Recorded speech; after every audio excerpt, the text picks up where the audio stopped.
Rainbow कहानियाँ। इस श्रृंखला में आज पेश है नीरजा शर्मा द्वारा लिखित कहानी पुनर्विवाह। ये कहानी सत्य घटना पर आधारित है। यद्यपि आधुनिक युग में बहुत कुछ बदल गया है, पर आज भी हमारे देश में कई हिस्सों में बाल विवाह कर दिया जाता है। रंगों का हर इंसान के जीवन में बहुत महत्व होता है। हर व्यक्ति अपने जीवन को मनपसंद रंगों से रंगीन कर सजाना चाहता है, पर 10 साल की गुड्डी को आज तक कभी ये समझ नहीं आया कि माँ उसके लिए लाल रंग का कपड़ा क्यों नहीं खरीदती।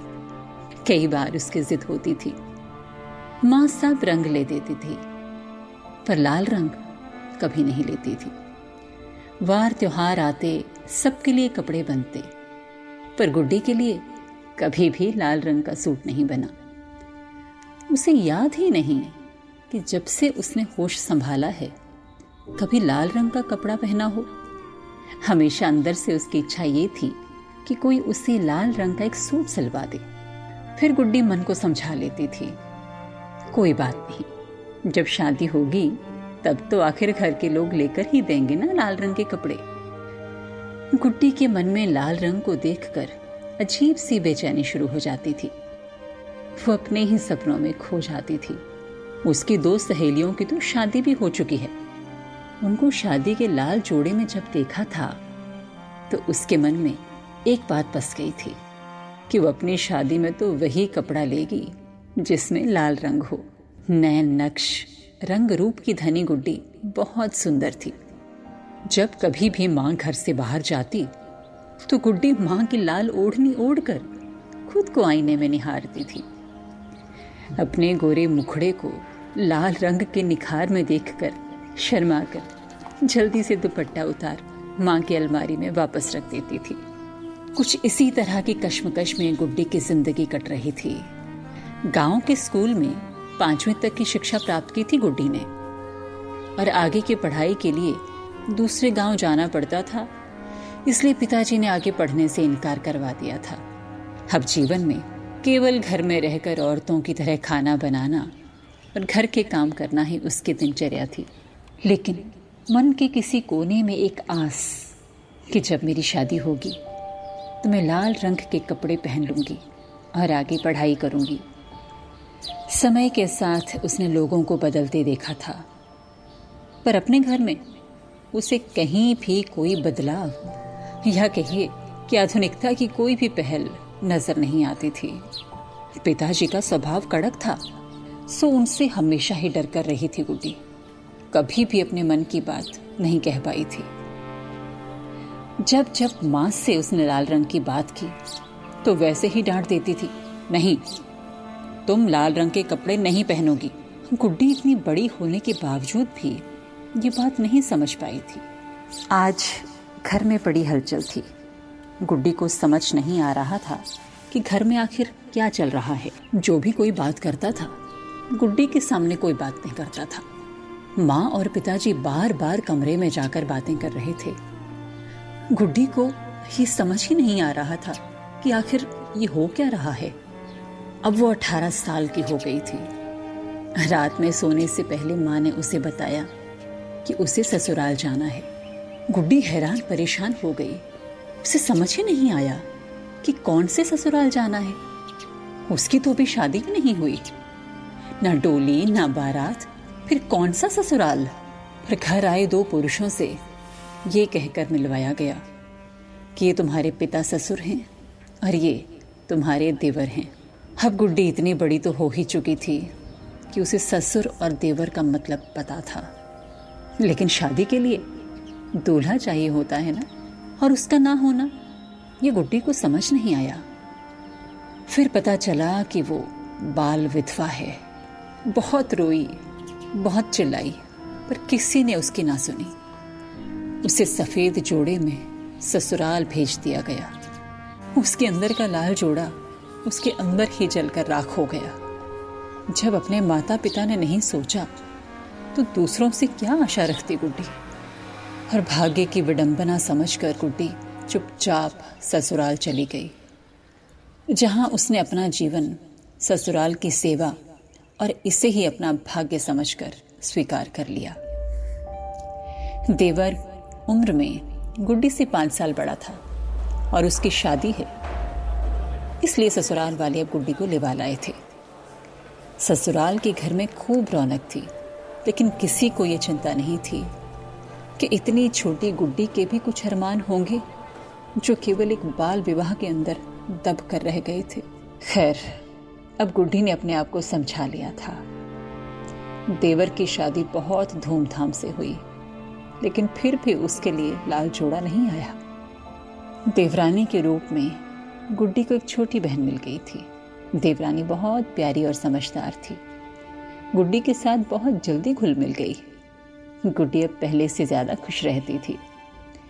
सास बीमार रहती थी, सो बड़ी बहू का फर्ज निभाते हुए पूरा घर संभाल लिया था गुड्डी ने।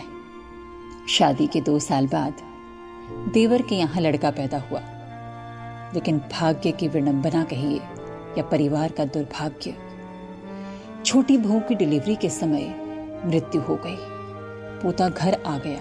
सास बीमार रहती थी। अब बच्चे की सारी जिम्मेदारी गुड्डी के ऊपर ही आ गई। देवर तो एकदम गुमसुम हो गए थे। नन्ही जान का क्या होगा, यही सबकी चिंता का विषय था। घर की इतनी परेशानियों के बीच गुड्डी को दुख जीता जागता खिलौना मिल गया था। सास, ससुर, देवर सब दुखी।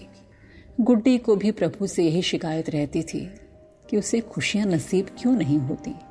घर में पोता आया तो देवरानी को छीन लिया। अब तो गुड्डी ने बिन माँ के बच्चे को माँ बनकर पालने का निश्चय कर लिया। जब देखो पूरा समय अपने बच्चे की तरह प्यार करती। उसकी ममता का उफान इतना था कि सब लोग हैरान रह गए। जब एक दिन उन्होंने देखा कि गुड्डी बच्चे को अपना दूध पिला रही है, कोई भी इस बात का विश्वास नहीं कर पाया। लेकिन कुदरत का करिश्मा कहिए या गुड्डी की ममता कि मासूम बच्चे को एक माँ का दूध नसीब हो गया, किसी को भी इस बात पर विश्वास ही नहीं हो रहा था। पर शायद माँ की ममता देखकर भगवान ने गुड्डी को संपूर्ण माँ का दर्जा दिलवा दिया। सास ससुर की खुशी के आंसू रुके न रुकते थे। उन्हें तो विश्वास ही नहीं होता था कि करिश्मा कैसे हो गया। सुबह शाम गुड्डी को सराहते नहीं थकते थे। फिर एक दिन सास गुड्डी के पास आई और उसके हाथ में लाल जोड़ा था। जोड़ा लेकर उन्होंने गुड्डी के पैरों में रखते हुए कहा, बेटा, हमसे भूल हो गई। दुनिया बदल गई है और हम अभी उसी पुरानी लीक पर चल रहे हैं। तुम्हारी शादी तुम्हारी बुआ के विवाह में हमारे बेटे से हुई थी। तब तुम सिर्फ 5 साल की थी। 18 साल पूरे होने पर तुम्हें ससुराल लाना था। आगे तुम्हें पता है, हम अपना एक बेटा तो पहले ही खो चुके थे और दूसरे के साथ भाग्य ने यह अन्याय कर दिया। तो मुन्ने की सचमुच की मां बन जाना गुड्डी। गुड्डी को कुछ समझ नहीं आया कि सासू मां क्या कह रही हैं और क्यों कह रही हैं। तब तक ससुर जी भी वहीं आ गए और उन्होंने सिर पर हाथ रखकर कहा, गुड्डी बेटा, लोग चाहे कुछ भी कहें, अगर अपनी कोख से ना जन्मे हमारे पोते को तुम दूध पिला सकती हो, फिर हम तुम्हारी दूसरी शादी क्यों नहीं कर सकते। गुड्डी को कुछ समझ नहीं आया कि वो क्या कहे। वो कुछ कहती उससे पहले ही ससुर जी ने देवर से उसकी शादी करने का निर्णय सुना दिया। ससुर जी का हाथ उसके सिर पर आशीर्वाद दे रहा था। हमेशा से लाल रंग को तरसने वाली गुड्डी अचानक अपने लिए लाल जोड़ा देखकर हैरान हो गई। वो समझ ही नहीं पा रही थी कि अब ये कैसी परीक्षा की घड़ी आन पड़ी है।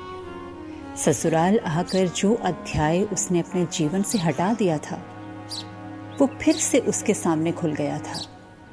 अब ये निर्णय लेना उसके लिए बहुत मुश्किल था। मुन्ने को पाकर उसने अपनी सब कामनाओं को भुला दिया था। अपने जीवन को मुन्ना के लिए समर्पित कर दिया था। पर आज फिर से पुनर्विवाह? शायद वो इसके लिए तैयार नहीं थी। अंदर ही अंदर चल रहे द्वंद्व को समझ नहीं पा रही थी। क्या जवाब दे ससुर जी और सासू मां को? उनकी आंखें गीली और आशा से भरी हुई उसे निहार रही थी और वो केवल मुन्ना को देख रही थी। तभी सासू मां की आवाज उसके कानों में पड़ी, बेटा, मुन्ना बहुत छोटा है और उसे एक मां की जरूरत है, और तुमसे बेहतर मां तो और कोई हो ही नहीं सकती गुड्डे। उन्हीं की हाँ में हाँ मिलाते हुए ससुर जी ने कहा, सौतेली मां लाने से तो बेहतर है कि तुम ही अपने बेटे को पालो। दूध पिलाया है इसे तुमने अपना, तुम ही इसकी मां हो, असली मां। अजीब सी कश्मकश और उलझन में फंसी वो सोच ही नहीं पा रही थी कि क्या जवाब दे, क्योंकि इस तरह की परिस्थिति का सामना उसे अब तक की जिंदगी में कभी नहीं करना पड़ा था। वो गर्दन झुकाए बैठी रही। मुन्ना उसकी गोद में किलकारियां ले रहा था। अचानक उसे लगा जैसे कोई और उससे उसका मुन्ना छीन रहा है, और पता नहीं सौतेली मां इसके साथ कैसा व्यवहार करेगी। बस ये विचार मन को हिला गया और उसने सास ससुर जी को हाँ बोल दिया और अपने आप को और अपने मन को एक बार फिर से परिवार की खुशियों के लिए कुर्बान होने के लिए तैयार कर लिया और हाँ कर दी पुनर्विवाह के लिए। सास ससुर की आंखों से बहती हुई अविरल धारा और मुन्ने की किलकारी सुनकर मन के कोने में खुशी भी हुई कि चलो घर की खुशियां लौट आईं। इसे कुदरत का करिश्मा कहें या प्रभु की इच्छा। गुड्डी ने लाल जूड़ा उठाया और मुन्ने के माथे को चूमा। सासू मां और ससुर जी को मुस्कुराकर देखा और उनके पैर छूकर शर्माकर कमरे में दौड़ गई।